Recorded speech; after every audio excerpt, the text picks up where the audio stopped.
तू बरो भैलाना तू बरो भैलाना तू बरो भैलाना तू बरो भैलाना परदेसी अर बलमो तू बरो भैलाना कवल दिया बलमो दो भैलाना परदेसी अर बलमो तू बरो भैलाना कवल दिया बलमो दो भैलाना सजाना तू बरो भैलाना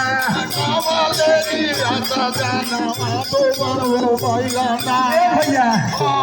सास से एक मुट्ठी चाना देता। हाँ हाँ अब बरिश दिन के खाना बा। हाँ हाँ तो हम खान की हमार बाल बच्चा। हाँ हाँ हाँ कि हमारा कॉलेजिया स्वामीनाथ खाइए। हाँ हाँ हाँ ना एक मुट्ठी चाना बा बरिश दिन के खाना बा। बरिश दिन हाँ का करूँ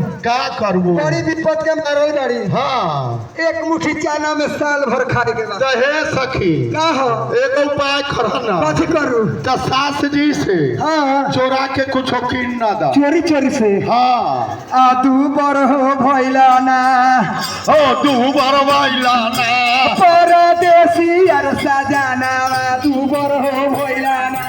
परदेसी अर सजाना तू बरो भैलाना कवलेजी अर बलमुआ तू बरो भैलाना कवलेजी अर बलमुआ तू बरो भैलाना अरे सासू जी से चुपे चोरी किन देनु गैया हो किन भाई देनु गैया हो किन भाई देनु गैया हो किन भाई देनु गैया हो पियाए दे बैना पियाए दे बैना हो पियाए दे बैना हो पियाए दे बैना अपना पालो मुझे तू धावा पियाए दे बैना अपना पालो मुझे तू धावा पियाए दे बैना अपना स्वामी जी के दूधारा पियाइए रे बैना अपना नामे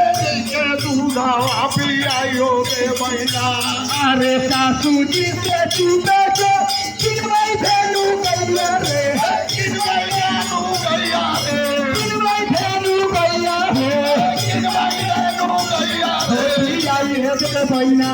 ओ पियाइए दे बैना अपना पोलो मुँह के दूधारा पियाइए रे बैना अपना मुँह के दूधारा पियाइयो दे बैना अपना पोलो मुँह के दूधारा पियाइए रे बैना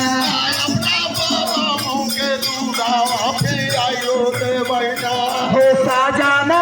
के दूधावा पियाइयो रे बैना हो साजाना के दूधावा पियाइयो दे बैना रे बउआ का तो एगो तो पूस के महीना है हाँ आ घाम उगला हो गई एक महीना हाँ हाँ उ राम जी के जन्म के दिन का उगर है हाँ आ ये ठंडी में गाय के दूध और ठंडा हो गई बाप रे बाप सौसे देह पूरा ठंडी ढाल दो हे तो हम कर दे ना कहीं फूल जाए तो हम क्या करूं दूबर बात तो कुछ तो कर ही के होई हे तो ओसे बढ़िया बा हाँ इसे सब तोला खियाव ना ए तो दाई ठंडी है रे बाप रे बाप तो खाली पानी बहुते आया नार अनार हाँ। सब ठंडी है बा हाँ हाँ हाँ तो सुनो स्वामी जी के तो दूध गाय के पिया देली तो हमें कुछ मिस करे रे बाबू तो उनका तो अब गाय के दूध ठंडी बा हाँ हाँ हाँ ये पूछ महीना दिन में कौन उपाय